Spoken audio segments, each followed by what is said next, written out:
Good morning সবাইকে। কেমন আছো তোমরা? আজ আমি বানাবো একটা মিক্স ভেজ, যেটা ভাত, রুটি, লুচি সব কিছুর সাথেই খুব ভালো মানায়। তো প্রথমে কড়াই বসিয়ে নেব। তেল গরম করে একে একে সমস্ত সবজিগুলো ভেজে নেব। তো প্রথমে দিলাম বিনস, এটাকে ভেজে তুলে নেব।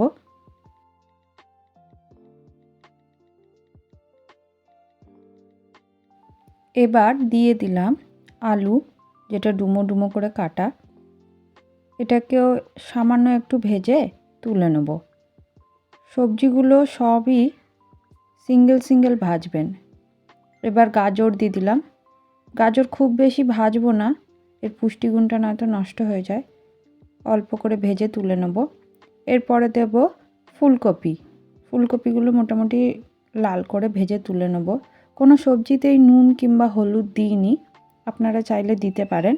শীতের যে কোনো সবজি দিয়ে আপনারা এটা করতে পারেন। এটাও ভাজা হয়ে গেছে, এবার তুলে নেব। আবারও কড়াইতে তেল গরম করে পেঁয়াজ ভাজতে দিলাম।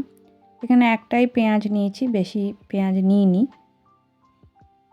পেঁয়াজ ভাজা হয়ে গেলে এর মধ্যে দিয়ে দেব 1 চামচ আদা রসুন বাটা।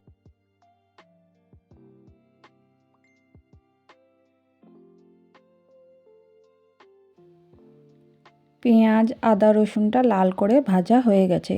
এর মধ্যে জল দিয়ে দিলাম, কারণ এর মধ্যে গুঁড়ো মশলাগুলো দেবো যাতে পুড়ে না যায়। ধনে গুঁড়ি দিলাম 2 চামচ, লঙ্কার গুঁড়ি, হলুদ গুঁড়ি আর জিরে গুঁড়ি দিয়ে ভালো করে এটা কষিয়ে নেব।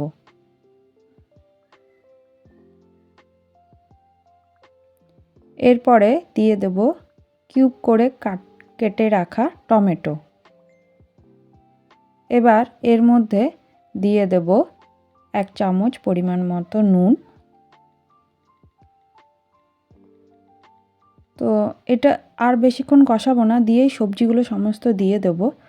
নুন দেওয়ার জন্য সবজি দিয়েও আর টমেটো দিয়েও যে জলটা বেরোবে তাতেই কিন্তু পুরো সবজিটা সিদ্ধ হবে।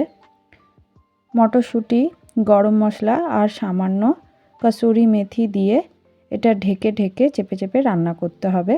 মাঝে মাঝে ঢাকা খুলে নেড়ে দেবেন যাতে তলে না লেগে যায়।